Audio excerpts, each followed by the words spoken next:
Hello and welcome to the Relationship Breakthrough Show from Aligned with Love. I'm Matt. And I am Rebecca.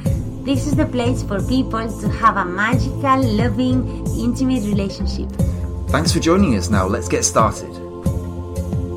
So we can sometimes have the idea that once other parts of the relationship start to really work, like our mindset, our values and communication, that intimacy will naturally then just fall into place and work perfectly. And we're going to be exploring this today because what we find in our work is that just isn't the case. And this is something that you're going to really want to understand if you're looking to improve your relationship, particularly around the intimacy and sexual side of the relationship. And we're delighted to be joined today by Dr. Tara, who is joining us. She is a tenured professor of sexual and relational communication, award-winning researcher and sexual communication expert. I'm really excited, looking forward to this conversation. You can find out her work all over social media. She's been in lots of different magazines, Cosmopolitan, Women's Health, and she's also has an incredible relationship coaching business, and she's launched a podcast as well, Love Bites by Dr. Tara. And yeah, so firstly, warm welcome, Tara. Welcome, Tara. Thank you so much for having me. I'm honored to be here with you, Matt and Rebecca. Great to have you today. And we love your work. And the first question I was going to ask you is, how did you come to be doing this work that you're doing? How did you get to be so fascinated by this area of relationships? Yeah, so I'm going to tell you and your audience a little story.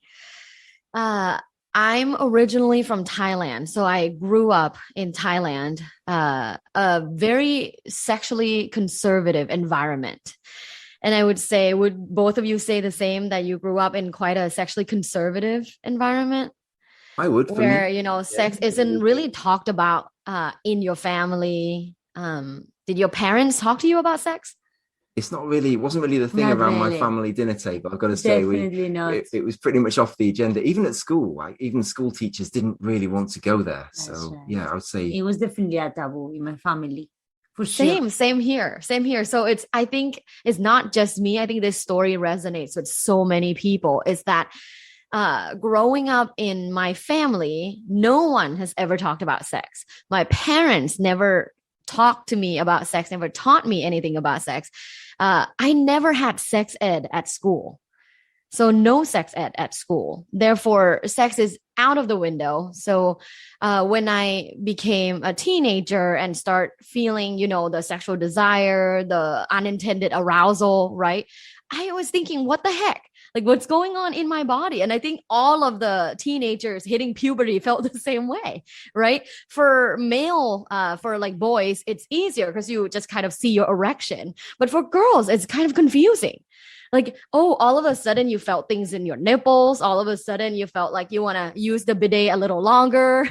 And it was just this curiosity that I had since I was a teenager of like, what's going on? Because I was never taught before.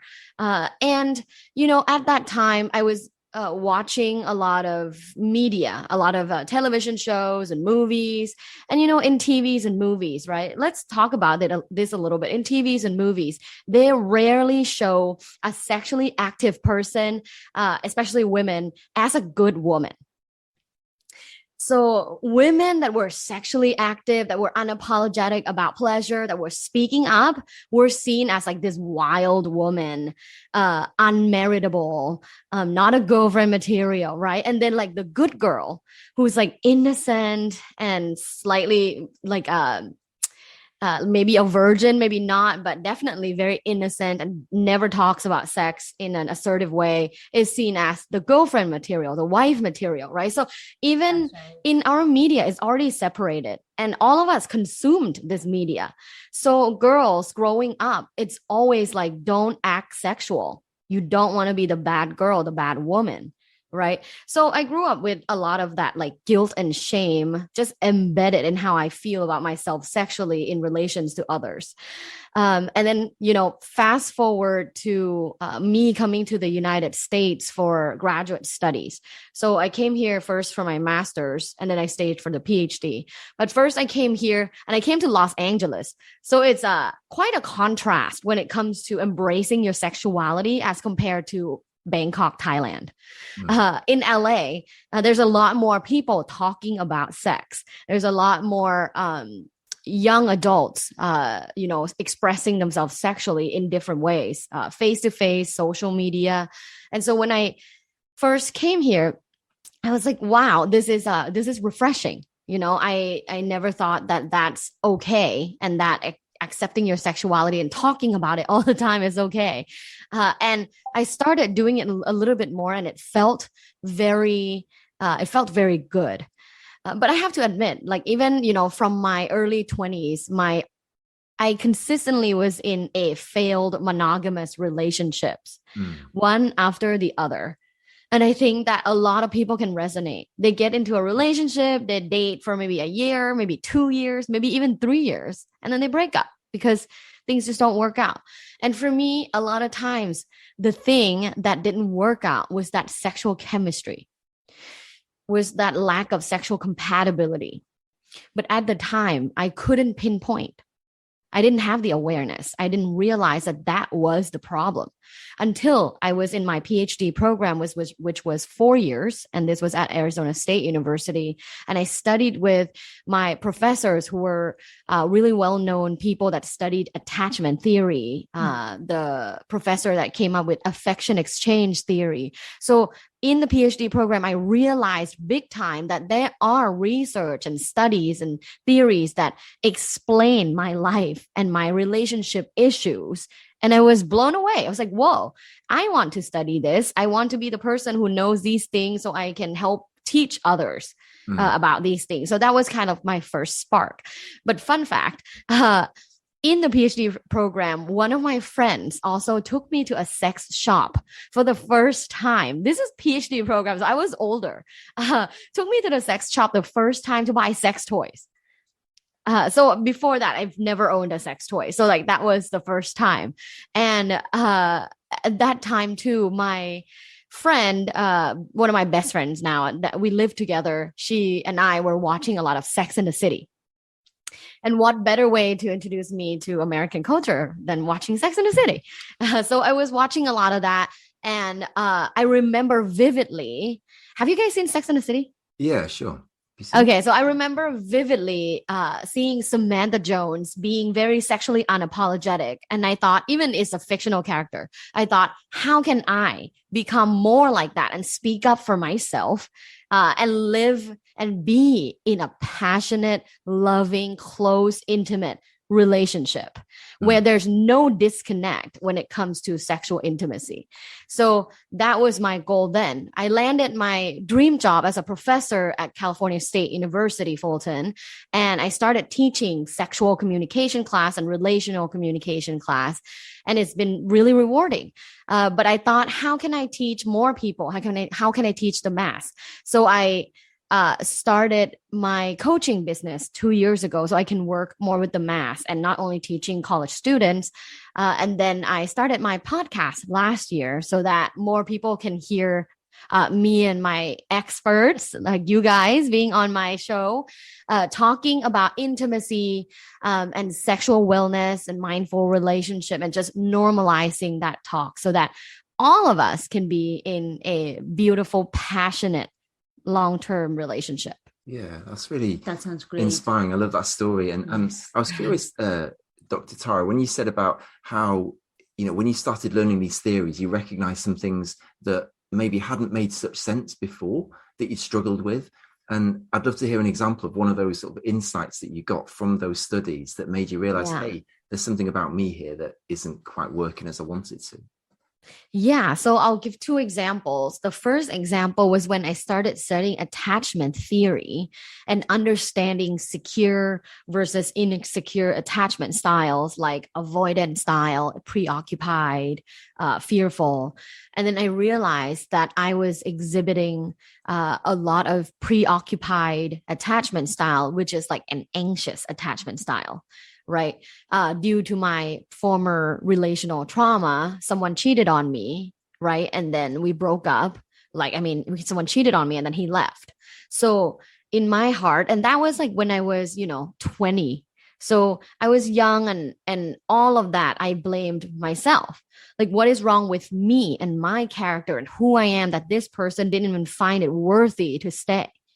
Right. And that stuck with me. That really stuck with me. And I think millions of people have relationships when they were in early 20s that stuck with them. That's So in my late 20s, when I learned attachment style, I realized like, ooh, I'm preoccupied. And therefore, when I'm dating a secure person or maybe even an avoidant person, I can be annoying to them. I can be seen as needy to them. I can be seen as maybe I'm nagging, maybe I want too much, right? That's right. Find your own stuff, right? Like, so that's kind of my first revelation of like, okay, so I need to fix myself. I need to learn how to work with my relationship anxiety due to all the relational trauma I had. And I worked with a therapist like you guys. It wasn't a couple. I wish I had a couple that taught me. That would be nice. But I worked with a therapist when I was like 25, and it was amazing because I worked on myself, right? And then when I show up as a whole the next time, I felt a lot more confident in where I was at, and I felt a lot more secure. And I also know that even if this thing doesn't work out, even if this person and I break up, is not because of just me, it's just incompatibility. So that was my first revelation. The second was on affection exchange theory. This theory takes on like Darwinism perspective and that evolutionary perspective, stating that communicating affection effectively is for survival. And people who don't communicate affection have lower life longevity. So they die earlier due to, of course, like loneliness, depression, all that stress, right? That reduces your life expectancy, as well as they're not seen as suitable mates by people because they aren't able to communicate affection effectively. And I mean, we can probably agree, we see a lot of emotionally unavailable people. Right? There are a lot of emotionally unavailable people that really are terrible at communicating. Even if they feel love for someone or attraction or interest, they don't know how to say it. They don't know how to communicate it properly. So this theory states that if you don't work on communicating affection properly, you will be seen as a non-candidate, basically, based on evolutionary theory. So to me, I was like, okay, I was overwhelming people. So that's ineffective in communicating my affection. And I had to relearn on how do I honor my own, affection style, but also is coming off as effective for other people. I get it. That's really powerful. It's a really powerful concept that, if we don't learn to express that affection or love, then it's going to be difficult to have a successful, loving relationship. It's a nice way to frame it. I love it. I love everything you said, Tara. I definitely believe that the attachment theory is at the core of any issue in relationships. This, to me, is one of the foundational things. I loved everything you explained. I also resonated with the good girl and later on also with the bad girl. But right. I wanted to ask you, do you come across people do you often see people who have been repressed sexually? So they've been the good girl, and then later on in their life, everything comes up at once and they become the bad girl because all this repression needs to come out somehow. Do you find people like that?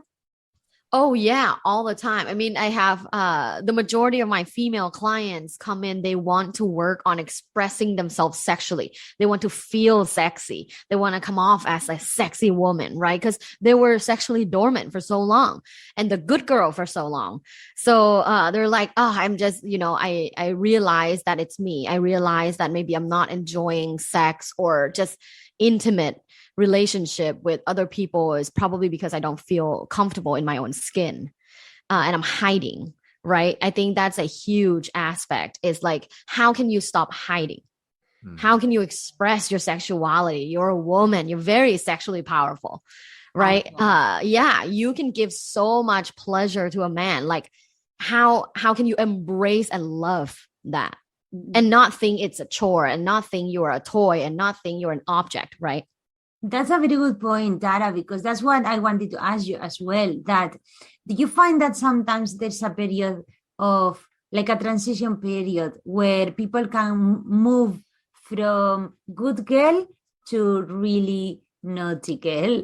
Uh-huh. Then finally to in between, like sexy, naughty, and also good girl. Like, some people say that they are a bitch in bed, but they are a lady outside. So there is a transition period that you think. Yeah, I think what you're saying is a lady in a streak and a freak in the sheets. Exactly. So, yeah, I think that was from Ludacris, but I'm not sure. The way I coach women, particularly on balancing their sexuality and their tendency to be nice, right? To communicate, be nice, be accommodating, but at the same time be sexually assertive and initiate sex more, because if that's what they desire, I typically ask them, if tomorrow, right, your dream guy, and whoever it is, it doesn't matter. It doesn't have to be your husband. Just like, let's say it's Brad Pitt, comes into the room, right? And this is, let's say, exhibit A. This is a woman that says she hasn't had sex with her husband for 2 years, right? And she feels she has low sexual desire and that she just doesn't feel like sexual, right? I say, okay, tomorrow, Brad Pitt comes into the room, right? Looks right at you deeply, right? And like, flip his hair and then said, let's say, and then say, Amanda, I want you. You're so sexy. I want you so bad. And then ask you, can I kiss you? If you say yes, right? And you start kissing and, you start going on through this sexual script of like passionate interaction. Do you want to have sex with him? And typically the answer is yes. So the desire isn't the problem. Right? Because if another it's not that you have something clinical going on, like you don't have low libido. It's the whole context of who is being present in front of you and your relationship with them. That's why you don't feel like they're a good candidate for sex. And that's why you feel you have low libido. You don't have low libido. You just don't want to have sex with the person you're with. What would you say to that person in that situation, Dara? This is a very interesting point. We come across this a lot. What would you say to a person like that? Exactly. You have to work on awakening your own sexual desire first.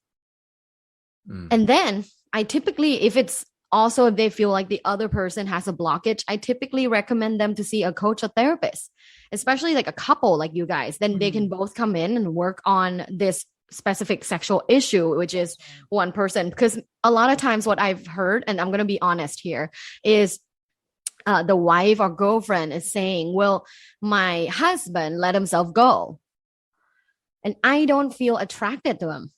What do I do? I'm just not attracted to him, right? And especially after I give that Brad Pitt example, it becomes very clear to them that it's not their low libido. They're not attracted to their husbands. Right. So in this case, I said, okay, like sex is typically 70% yourself, 30% your partner. Because if you can turn yourself on, if you feel good about yourself, if you feel sexy, you'll start initiating sex more. And it's through modeling behaviors, right? Modeling behavior is so powerful. If you want someone to do something, you don't just ask them to do it. You model the behavior. So if you are feeling confident, you show yourself sexually, you initiate sex, it inspires your partner to be like, ooh, wow, she's looking so sexy recently. What's going on? And then like perhaps in a true loving relationship, he will also feel inspired to improve himself and show up more sexually. That's a very good point, Tara. I love it. So many lovely ladies, beautiful ladies, they show up. They're ready. They're looking beautiful to go on that date with their husbands. And then their husbands show up like going to shop in the warehouse. Yeah, exactly. So at the end of the day, do you feel like it's effort? Right? It's like the lack of effort that I see. So when people are like, oh, we have sex issues, this and that, like maybe it's just effort issue in general. It's a great point. I think things can change over time as well. I don't know whether you hear this sort of in the people you speak to, but where, maybe when they first got together, there was a kind of alignment and they were both making an effort, if you could say, but then over time, maybe one of them isn't making so much effort. And then you have this growing apart phenomenon where It's like, well, I look at myself and I look great, and I look at my partner, and to be honest, they don't look that great, man or woman. And then there's a natural knock onto that, isn't there? That's so true, Tara. I definitely recognize that sometimes, maybe let's say the weekends, I can feel like best friends with Matt. Matt is my best friend. Yeah. I love him so much. And then some other times when we go on dates, like in San Valentine's, oh my God, he was looking amazing. Those shoes. I was ready for everything. So it's just the dynamic changes, the energy changes from best friends to doing now. I'm ready. I love that you said that. And that's the effort part.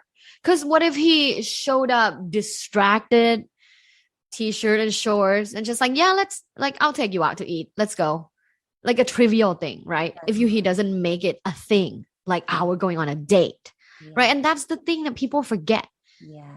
Right. I mean, you guys specialize in people that are in relationships too. And you see clients are in long-term relationships, especially that, like, in the literature, there's that 5-year hump, 10-year hump, 15-year hump. So I think the 10-year hump is huge when it comes to sexual intimacy. And when I say sex, I want to give a disclaimer. I should have said this a long time ago. When I say sex, I don't just mean penetrative sex. It's everything else. It's like, how long do you embrace each other, hold each other, right? Some people don't even hold each other for 5 minutes. Geez, you don't have 5 minutes to hold each other and look at each other in the eyes. That's sexual intimacy too, right? You can't just expect no touch all the time, no touch. And then when you touch, let's have sex, penetration. Like, you have to have touch in your life, right? Holding each other, gazing, all of these things as a repertoire in your relationship to make sure that the passion is there. So again, like when I say sex, I don't just mean penetrative sex. I mean every sense of this sexual intimacy, feeling close. For sure. That's right. I love it. Makes sense, Dr. Tara. I was going to ask about one of the things I know you talk about is about being sexually powerful. You talk about taking control and stepping into your sexuality. Tell us, like, what you see as the key components what does that really look like? What does it mean when you're being sexually powerful? Yes. So I kind of break it down to 3 components: the self, and then self with the other, and then the community. So the self is you feel sexually confident. You have high sexual agency, meaning you are able to communicate for your desires. You're able to communicate for what is pleasurable to you, what is not. You're able to communicate how much sex or how little sex you want in a week or a month or a year. So you are able to show up for yourself, and you're able to honor yourself. That also means like working internally. Like, do you have high or low sexual self-esteem? Some women, when they have sex, like let's say a sexual encounter, they try to rush to the end, right? Maybe they have an orgasm, maybe they don't, but they try to rush to the man has an orgasm, right? Ejaculates, and like, oh, okay, the sex is done. Now I have accomplished something. That is not honoring your own pleasure. If you need more things, like if you need more foreplay to warm up, to feel more wet, to feel more aroused, like, you have to be able to speak it. And that's a huge part of working towards becoming sexually powerful. It does take work, for sure. It took me years, but it's so worth it, because now I honor my body. And now when I have sex, it is amazing. I feel great about myself and my encounter with my partner because of the work that I've done. So I think it's totally worth it. So that's the self. And then the other is becoming or being sexually powerful is being a generous lover. Right? What's the point of being powerful when you don't share? Right? That sounds like a dictator. That sounds like people that just get wealthy and then keep all the wealth for themselves. Like, no, being sexually powerful means you share with others. So to me, being a generous lover is a big part of my identity. How can I pleasure you more? Oh, if you want me to go down on you, like, I'll go down on you. I'll learn, what you feel like, what kind of suction you like, what kind of touch you like. And then I'll make sure when I go down on you, it's spectacular. right? I make sure that I give a lot of love, a lot of kissing throughout the day, a lot of holding hand, becoming a generous person when it comes to intimacy and sex. And I think that's a part of being powerful, not being selfish, not just being powerful. It means being generous. And then lastly is community. So being sexually powerful means you help others talk about sex and feeling more comfortable about sex. So if you feel like you're now sexually confident, you have great sex, talk about sex more to your friends, talk about sex more to your family, help them, right? Because so many people are in such tragic relationships issue, like they haven't had sex for 3 years. I just talked to someone who didn't have sex for 3 years in her marriage, finally got a divorce, is now on her, she called it sexual road trip. Like literally, she just goes on and, she talks to people. And if there's a spark, she has casual sex, and she embraces that now in her 40s. After years, a long time of being dissatisfied with her sex life. So I think, because people have sex issues and they're so afraid to talk about it, when you are the person who is confident, who feels good about yourself sexually, you should be the person that help liberate people around you. And I think that's a part of being sexually powerful. That's right. I completely agree with you. That's right. You need to lead by example, basically, to inspire your partner. That's what we always say. I'm curious to know, Dr. Tara, do women come to you because they feel a bit of like ashamed of their bodies? They don't feel confident in their bodies, and that prevents them from having that sexual freedom that they want and expression? You are on point there, Rebecca. That is one of the biggest issues for females with lower sexual self-esteem. Is they don't feel they look good. That's right. Can't even take their clothes off and stand confidently in front of an audience with lights on. Right? And maybe they say, oh, I just prefer lights off in general. Yeah. Okay, like that's fine. If it's a preference, that's fine. But if it's actually a preference, it means you can do it the other way too. Right? If you can't do it, if you have to turn the lights off to get naked, we should work on that. I completely agree. That's right. This is when you start letting yourself go and really dying sexually rather than just showing up and expressing yourself, as you were saying. And how are you going to inspire your partner? He's going to be the next one in abandoning himself. And then we're going to blame them. But how are we living? Yeah, you made a good point, because it's modeling each other, right? So a lot of couples, they let themselves go together. And at some point, 10 years later, they're feeling like it's too late. It's never too late. You can always come back and work together if you really change your mind. Like we're so powerful. Like, humans are powerful. If you change, you're willing to change, you can do anything. So including, inviting passion back to your life. Exactly. So many people become parents. That's what we hear all the time. Oh, we feel like we're only parents. We're not a couple anymore. Now they are a team, children, family, but they're not dating anymore. They're not playing anymore together. They're just parents. Yeah. No play, just parenting. That is a huge problem for people. And I have a pretty active TikTok account, and one of the videos I said, so if you're together but you don't have sex for a long time, are you in a relationship or are you just roommates? And so I post that question, right? All of the comments are saying roommates. And that becomes, and a lot of comments say, well, what do you do when you have kids? I mean, just like anyone else, you prioritize and make time. I'm sure these couples that are saying, gosh, our kids are always there, right? I get it. I get it, that I know kids are so much work, and there's no way I would discount that. I completely understand that situation. What I would say, and what I usually ask is, okay, is there like a time in a day where maybe you're scrolling your Instagram for quite a long time, maybe up to 30 minutes? Is there a time where you maybe sit down and watch television for an hour, maybe 2 hours?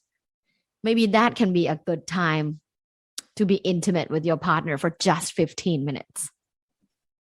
And intimate in different sense, not penetration all the time too, right? There's many things. I want to say that a lot of times because people always tell me like, I don't have time to have sex, as in like penetration. Like there's so many other things. You can just cut, like you can touch each other, you can cuddle, you can both masturbate. There's so many ways to be creative when it comes to sexual intimacy. That's a great So point. yes, you have 15 minutes. Yeah, it's a great point. You know what we do sometimes, Tara, in quite a similar way. I don't know how the stats are there in the States, but here in the UK, the average amount of time that people watch TV in a day, well, can you guess? What do you think it would be? Ooh, I would say like an hour. It's actually a bit higher than that. It's more like 4 hours. Wow. Yeah. So you think, obviously that averages out over people. Some people are watching a lot more, some people a bit less, obviously, but it just gives an idea that there is quite a bit of time in the day. And, you know, maybe some of that stuff is like work critical and, you know, absolutely essential, but is it possible that some of it could just be sitting there and, you know, could be maybe used in a better way? So definitely, I love that challenge to people of like, you say you haven't got time, but really, do you have time? What else are you doing? I guess when people listen to this podcast, they are gonna start changing those 4 hours watching TV for a big birth rate. Yeah. Very I soon hope we're gonna so. see the birth rate increasing. May well do. I hope so. And I mean, yes, it's okay to have a show you love, and that's your recreational time, and that's completely fine, right? I'm not shaming people for watching TV at all. I love watching TV too, but maybe that can be limited to 1 episode instead of 4, right? And then spend 15 to 30 minutes cuddling, touching, and mutual masturbation, or maybe sex. It's certainly worth considering, isn't it? Let's leave that to people to consider and ponder over. Please ponder. We know Please what ponder. Only 1 episode. Let's just say 1 episode. And you can do both. You can do both. I sometimes we'll be watching an episode of TV, and maybe I reach over and I touch him a little bit to like get ready, and then after the episode we go to the bedroom and then we fool around a little bit. So yeah, you can totally do that too. We're gonna take some notes. Definitely. Taking notes. Reach over, Rebecca. I'm ready, Tara. Are you ready, Matthew? I'm ready. Yeah, it sounds like fun. Yeah, that's Spanish in her. She's like, I'm ready. She's ready for anything. Yeah. I'm not sure about the scene. Maybe even during this podcast recording, maybe we'll see. That. No, the relationship program right after this podcast. That's true. Cool. I always encourage people to be naughty. It's fun. Like we're adults, we forget to be naughty. Like when we were young, we misbehave all the time. Exactly. I love misbehaving. Yes. Yeah. Making the rules. Oh, you're so spicy. Yeah. I wanted to ask, you did this research. I'm really fascinated, obviously, with the work you've done academically. You've had the chance to do this like big research project of your own, but talking to lots and lots of people about sexual confidence, sexual esteem, sexual satisfaction. I'd love to hear, what were the biggest takeaways from that? What did you learn from that? Yes. What I've learned is there are 3 really strong, if you're into stats, it's a very significantly predicting sexual satisfaction long-term. And these 3 factors that predict sexual satisfaction long-term are, number 1 is sexual communication. Number 2, sexual self-esteem, which is related to your sexual confidence, because confidence is external, how you project yourself. Self-esteem is internal, how you feel about yourself, right? So it's intertwined. So there's that self-esteem, confidence, intertwined variable. And then lastly is sexual mindfulness, is the ability to be present during a sexual encounter. So these factors are huge when it comes to predicting long-term sexual satisfaction. And every person I talk to, they are missing something in this equation. I see. When you say sexual mindfulness, is that obviously mindfulness is like a big thing, meditation and so on. How does sexual mindfulness specifically relate to or is similar to general mindfulness? Yes. So sexual mindfulness is the ability to remain completely present during a sexual encounter without judgmental thoughts. So, for example, when you're having sex, a lot of people have this issue, the issue of busy mind. They're thinking about something else while they're kissing and cuddling and trying to have sex with this other person. They're thinking about something else. They're thinking about the chores, the bills, tomorrow, to-do list, right? So that's a lack of sexual mindfulness. So what is sexual mindfulness is the ability to be with your partner. And the non-judgmental part comes in where you are able to not judge yourself and the other in this situation. For example, maybe you have sex and maybe your partner doesn't come. Right? I think a lot of women feel bad when their male partner doesn't come. They're like, oh, what's wrong? Let me try more. Let's do more sex. I want you to orgasm, right? Sometimes they just don't. Maybe it's medication they're on for the week. Maybe it's an injury. Maybe it's very stressful. They're about to get a promotion. I don't know. There's so many life situations. So how can we be less judgmental during that sexual situation? But it's mainly the presence part, because so many people have that issue, the let me think about my to-do list issue. Some people watch TV. I talk to some people, they have sex, and when they're doing sexual penetration, they're watching TV.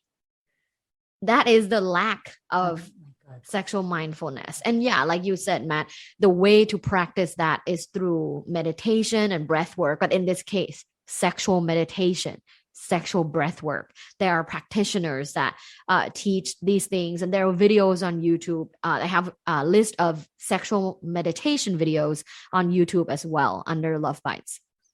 That's that's honing your sexual mindfulness skill. What would you say, Dr. Tara, to those guys who make sex just like another goal? The masculine energy is all about achieving, get it done, go for it, get it, providing. But this providing thing sometimes become getting when it comes to sex. They are just doing sex, like doing something else, and they have this goal of getting to the outcome, which is having an orgasm and doing the intercourse. What would you say to those guys who completely forget that they have their beautiful, lovely partner in front of them, and they don't even realize whether they have come, they haven't come, they enjoy, they didn't enjoy, they didn't ask them for what they like, what they need, and they're not gentlemen. They're not opening the door to the lady to come out of the car, No, they just go, they have their orgasm and forget, good luck, the lady.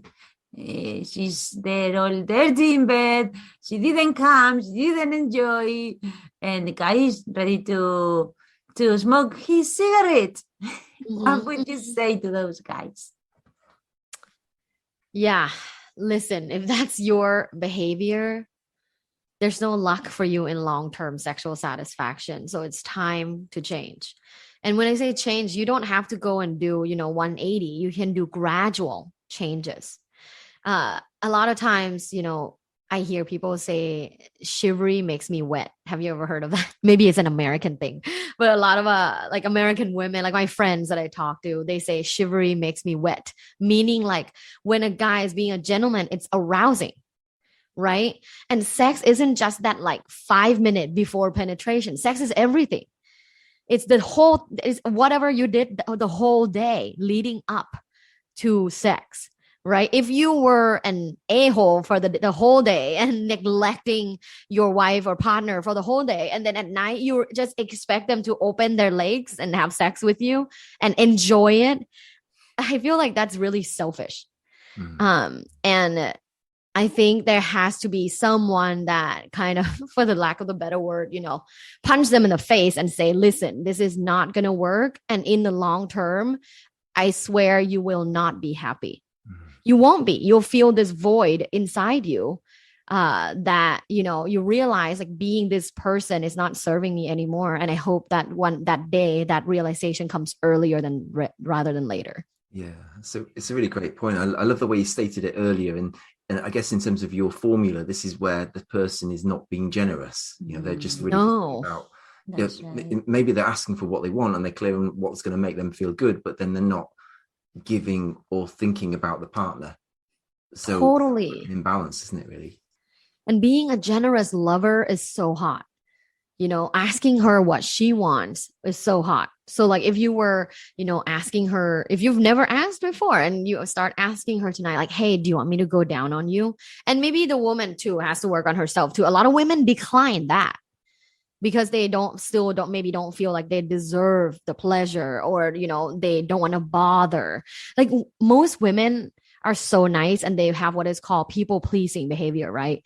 They feel bad, like it's a bother if the guy has to go down on them for 5 minutes, right? So it's learning to accept like you are worth that pleasure and he wants to do it for you. It's a team for sure. It takes two to tango. But right. Yeah, guys, definitely ask her what she wants and definitely ask her if this feels good. Please spend more time doing foreplay. It shouldn't be like just the 5 minutes prior to penetration. Like foreplay should be all day.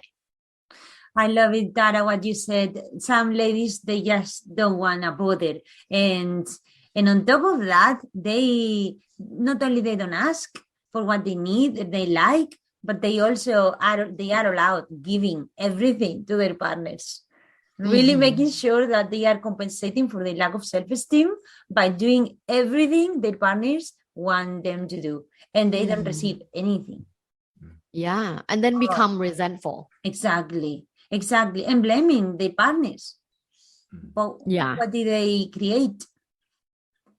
It is a dance, right? Exactly.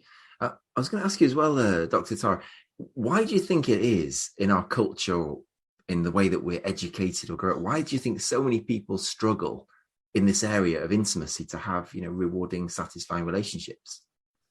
That's such a great question. And the reason why we're generally bad at this is because no one has ever taught us any of this. We were taught chemistry and math and other things. I mean, they're valuable, right? But we were never taught just basic healthy relationship skills. Never. Right? The fact that it is not a part of the family conversation and it is not a part of education is problematic. And I think it's great that people like us are speaking up in the podcast, in, you know, social media and in public spaces, because it allows more people to hear, listen, this is necessary. And I'm hopeful that in the near future, people who are responsible for education and curriculum for private and public schools learn to embed healthy relationship class into maybe middle school and high school. I think it's so necessary. I think middle school is great because it's puberty time, a lot of confusion. I think a healthy relationship class in middle school is a must, a requirement. It's a great point. I don't know how things are in the States. I'm not aware of any real move towards that here. I know when I was at school, there was a little bit of sex education, but it was more about the reproductive side of sex. It wasn't really about anything to do with the relationships. I remember some of my teachers had a few kind of wacky ideas about relationships that they decided to just share randomly, which are quite amusing to look back on. But yeah, in terms of a proper understanding, it's true. It's not really there, is it? Most of the time, we're just observing what our parents are doing, and maybe they're doing amazingly, having an incredible, perfect relationship, but generally they're not. You know, they're having their own No. In the United States, 1 in 5 people have experienced a divorce. So, I mean, if you go into a restaurant, half of the people, I mean, 1/5 of the people are divorced once, or maybe twice, 3 times. That's right. So it's so common. And I mean, especially our generation, I'm in my 30s, our parents' generation, a lot of people in our parents' generation stayed together. So they didn't get a divorce, but they're very bitter. That's right. And we observe, right? We observe and we model can you imagine living your first like 15 years at a household where parents don't touch, where they don't kiss? Like, then you learn to think coldness in a marriage is normal. And that's not the case, right? That's right. And then the pattern just rolls on, doesn't it, into the next generation. So yeah, we gotta change it with us, break the cycle. Exactly. And as you say, great that there are people out there like us giving people the opportunity to rethink this stuff and reevaluate. So I wanted to ask about pleasure. That you talked about being sexually powerful earlier, and obviously sexual pleasure is part of that, being satisfied, as you say. I'm curious whether you've got any thoughts around another big thing that people talk about is like addiction, sex addiction, love addiction, porn addiction. Just wondering where you think people can run into trouble in that respect with this whole thing around pleasure. Gosh, yeah. There is the TED Talk, I think, called The Great Porn Experiment. And in this research, he found that porn addiction can desensitize young males and therefore cause them to experience sexual anxiety, aka erectile dysfunction. So people, watch porn recreationally and they didn't think that it would contribute to anything. That's false. If you watch too much porn, it can contribute to sexual anxiety. And in males, it manifests as ED. In females, it could manifest in other ways, like lack of orgasm, lack of pleasure with an actual real life partner. So let's talk about it. Let's say, what is porn addiction, right? If you have to watch porn every single time you masturbate, every single time, or else you cannot orgasm, that's a porn reliance issue, right? I don't want to say addiction because we're not clinically diagnosing people yet, but I would say that's a problem. If you watch it every single time, it's a problem. You're unable to use your imagination of real life sexual encounters, and you can only be stimulated visually and audio on a video. It becomes an issue, right? For all, like men and women. There's a lot of women that I talk to that every time they grab their vibrator, they watch porn while they use the vibrator as well. But it's mainly males, all young male have watched porn once. I see. Right. Yeah. But the addiction statistics is a lot more men than women. I see. Yeah. How about what you just said, Tara? A woman getting addicted to their toys and not being able to have a normal, like a proper sexual relationship with their partners and have an orgasm because they become addicted to their toys, and it's necessary for them to have the toys to come. What do you think about that? Do you get that? I think that's a good point. So, I mean, OBGYN and medical doctors have said already that there's no physical change in using a vibrator. So no, don't afraid of using your vibrator because it's not changing your arousal system or the ability to achieve an orgasm. However, if you prefer pleasuring yourself solely through a vibrator and neglecting your partner completely, I think that's problematic. Nothing wrong with using the vibrator, but neglecting your partner part is problematic. I think a lot of women, for example, I typically say, hey, you can include the vibrator in the sexual encounter, but don't forget your partner, right? Maybe you can go down on them while using a vibrator on yourself, and that's pleasurable for both, right? Maybe a lot of women, when they're on period, they don't want to have sex. Maybe they don't feel like comfortable in their body. Maybe you can use vibrator on yourself and maybe like a little hand job or oral for your partner so that it includes everyone. Right. And your partner can also like play with your body and stuff like that too. So yeah, you can use your toy. Just don't forget your partner. I like that. What would you say to a woman who has asked her partner for certain things that she likes, that she would like him to do, or in this way or in this other way, and he just doesn't do it? Couples therapy. Yeah. I mean, sadly, that's true to so many people that the person listening doesn't execute what they have listened to, right? Like, yeah, like they listen and they acknowledge verbally, like, yeah, I understand. Yeah, I'll do that more, but they don't do it. Exactly. That's a big problem. And I think this is where therapists have to come in. I think it's a respect issue. When you say you'll do something and you don't do it, you're being disrespectful, right? Yeah. And that should be there. I think there is a deeper issue for the couple. I like that, because many people say yes. I find many women complain about the communication, and they come saying, my partner says yes to this, to that, it's all good communication, but then it's not happening, or they do something different. Yeah, that's sadly not just about sex, right? Not just about the sex and the not doing what they said we're going to do. It's respect, right? If you really respect your partner, like let's say at work, when your boss says, do this, I need it by Friday, you do it, right? Because you respect, because it's your job. So in a relationship, being a husband, being a wife, that's your job.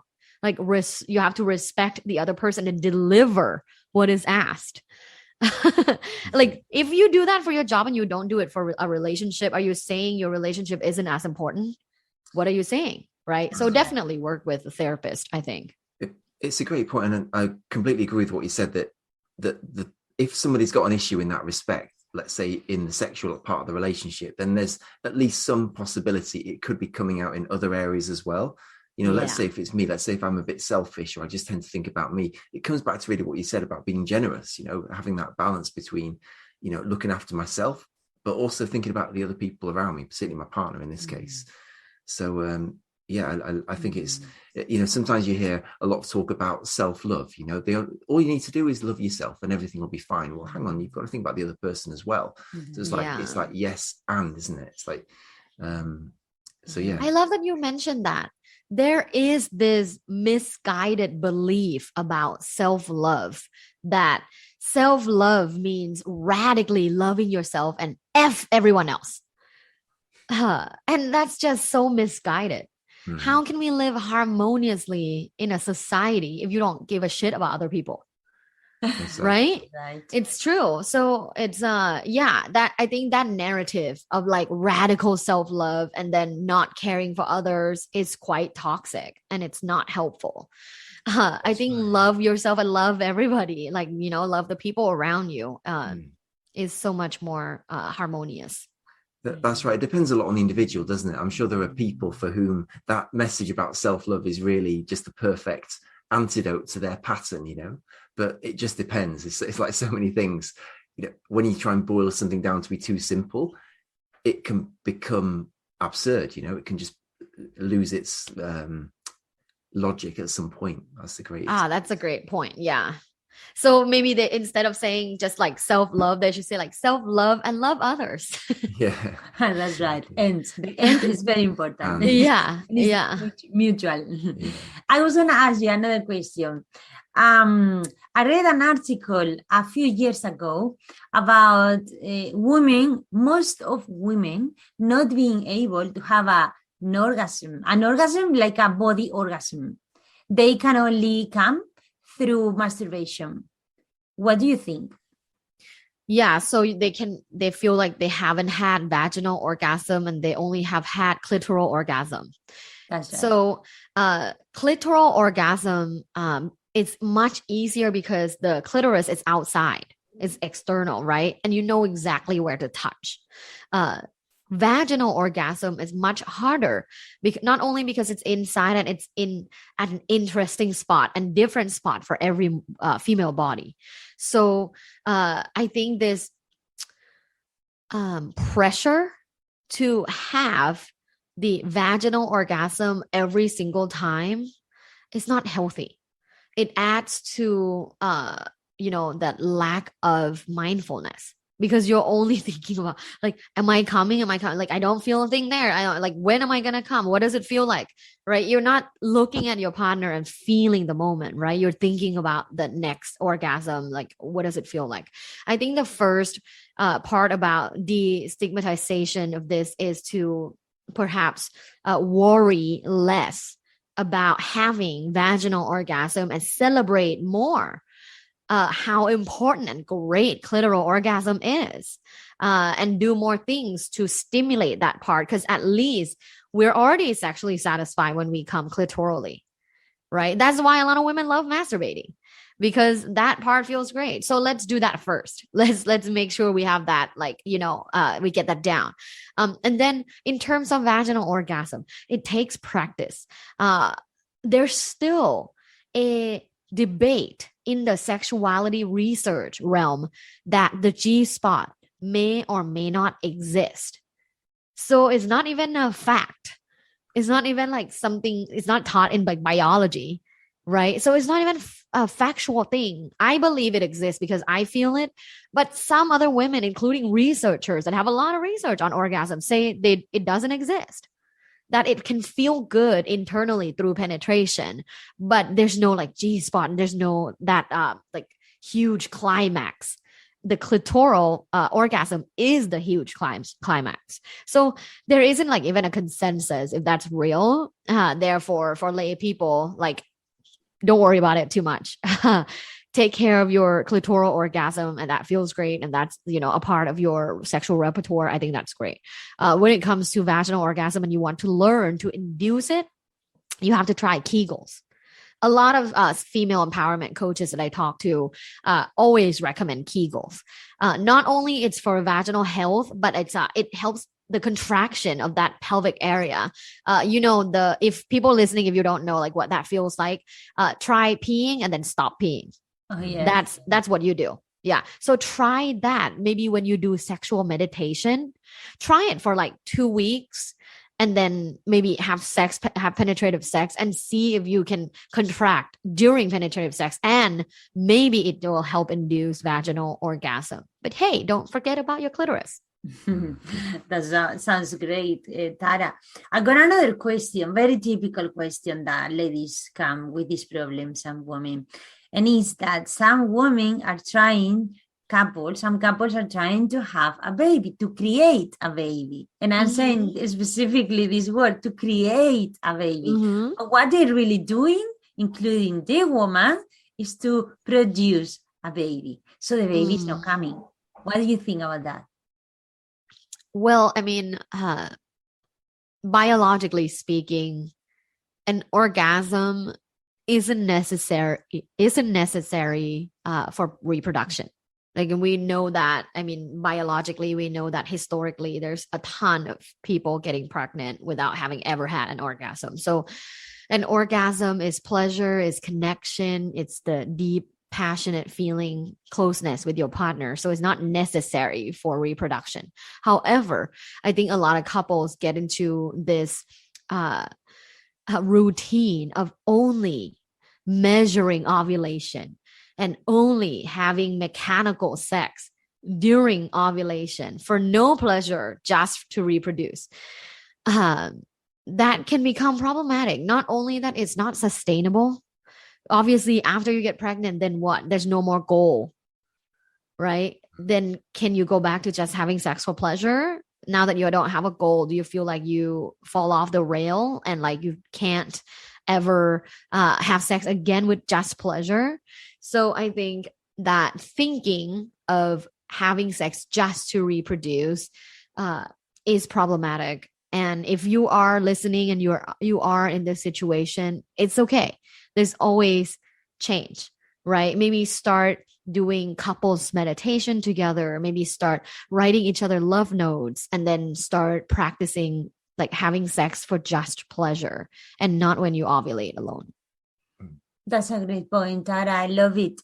But the reason why I asked you this question is because in our relationship breakthrough program, we talk a lot about feminine energy and masculine energy. The masculine energy is the energy that makes things happen, that provides. And the feminine energy is the one that creates. And when both energies come together, it creates this spark and this attraction, by the way. And from that spark, babies come. But what happens is that sometimes women can be in their heavy masculine energy, that they can also do masculine behavior. And because they are in doing mode, in getting it done, produce the baby, as you said, reproduce the baby, they are actually trying to allow that soul to come by doing and doing. It's almost like two masculine energies together. So That's the an spark interesting doesn't point. happen. The spark doesn't happen because it's almost like two men making a baby. But what is the feminine energy allowing that soul to emerge, creating a new life? I love what you just said. Yeah, like I've never thought about it in that sense before. But I would agree that a lot of women forget their feminine side, and that femininity, it's so powerful.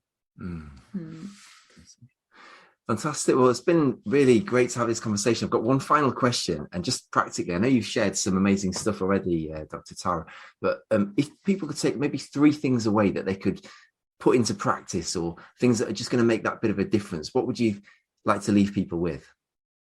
I love that. 3 things you can start doing today, right? To enhance that sexual energy between the two people. The first one is complement each other more. Complement each other more. People in long-term relationships can get into this monotonous life, and they forget to complement the other just based on their, energy, based on their beauty, based on their sexuality. So when I say complement in this case, I want to be a little bit more specific. Not only like, you're so good with the bills, right? So not those sexy compliments like, your butt looks so good today. Like what Rebecca just said about you on Valentine's Day. Like compliment each other more. That creates more sexual tension within a relationship. I always tell my partner, how like handsome he looks, like he has amazing hair, he's got a great butt, like, just compliment each other more. You can do this today.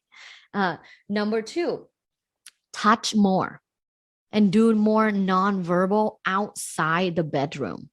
You can start this right now, right? Instead of just waiting to touch and be touched in the bedroom 5 minutes prior to sex, that's not okay. Let's set the tone in the relationship that touch is a part of our relationship toolkit. Don't forget to touch outside of the bedroom. So this is the nonverbal communication part. And then lastly, you can start doing it today, is having a sexy check-in. And I want you guys to do it right after this call. Having a sexy check-in. How are you feeling about our sex life right now? Right? And then I'm a quantitative person, so I ask my partner to rate it from 1 to 10. And if, there's life stressful stuff going on, maybe an injury, like he has had a hand injury last month. So I asked him, like, how do you feel about our sex life right now? And he said, you know what, for the last 2 weeks, it's been kind of hard. So I would say 6. And I'm like, okay, I understand, because like your hand hurts, you're on pain medication. What can I do to help you make it a 7? Just 1 point more. What can I do to, taking accountability together? How can I help to help you help yourself feel a 7 rather than 6, right? Now that we're experiencing this injury. So have a sexy check-in. How do you feel about our sex life right now? And if you find it hard to speak in words, try 1 to 10.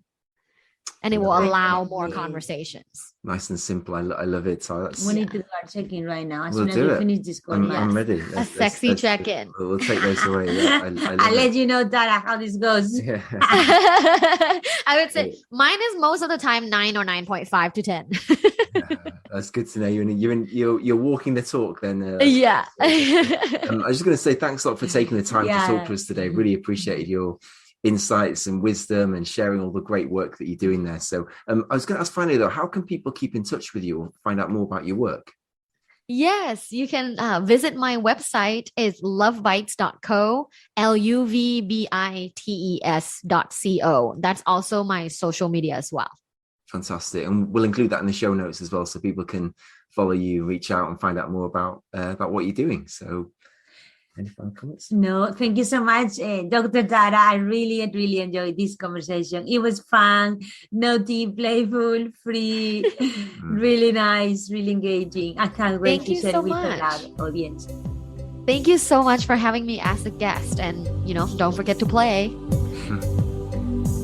Okay, that's all for today. Thanks again for joining us. And please remember to subscribe and to leave us a review. Who could you share this episode with that needs to hear this message? Share this episode and remember that the quality of your relationship determines the quality of your life. See you on the next episode.